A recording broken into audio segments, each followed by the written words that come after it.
μια πτήνα. Αυτό το κόκαλο, δηλαδή θέλω να το φάω. Γιατί γελάω ρε παιδιά? Γιατί είσαι μαλάκα. Ωραία το είμαι το εδώ Ελένη. Γιατί είσαι λέει λαμάκας.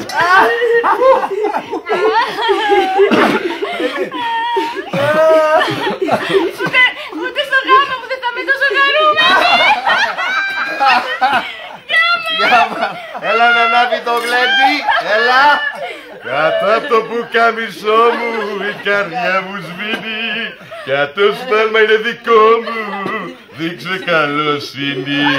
Τα παράνομα φιλιά τα έχω κόψει στο κοπί. Παιδιά, τι έγινε, γιατί κόλλησα εγώ τώρα, μπορώ να σηκωθώ.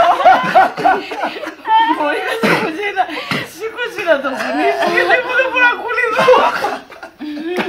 Ευχαρίστως.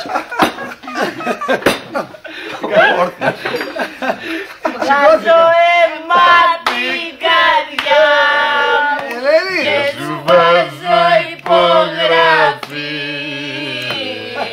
Κάτω απ' το πουκάμισό μου η καρδιά μου σβήνει. Μου το κουνάω. Το έχω δει που το κάνουν σε ένα night club. Πού να το κορμί σου το φιδίσιο. Μην έρθω τώρα και στο φιλήσω. Παιδιά, γιατί γυρίζει όλο το δωμάτιο όμως? Κι εγώ αυτό αναρωτιέμαι τόση ώρα. Εγώ πάλι παιδιά, έχω μια ευχάριστη δωρούρα, λες και την έχω ακούσει. Κι εγώ, σαν να έχουμε κάνει καρατσιγαριλίκι. Και τώρα που το θυμήθηκα, είχα αφήσει λίγη φουντίτσα σε ένα αλουμινόχαρτο μες στο ντουλάπι. Όχι καλέ, μες στο ντουλάπι ήταν η ρίγανη που έβαλα στο φαγητό. Όπα!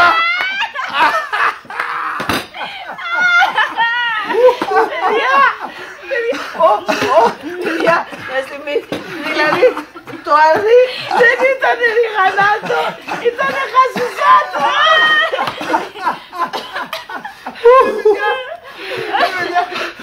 Αυτό δεν κατάλαβα και πολύ, γελάω και δεν ξέρω γιατί γελάω. Κάτσε να ισιώσω. Όρθια, όρθια. Να σε βοηθήσω. Κατά κουζίνα, αυτή τη στιγμή όλοι μας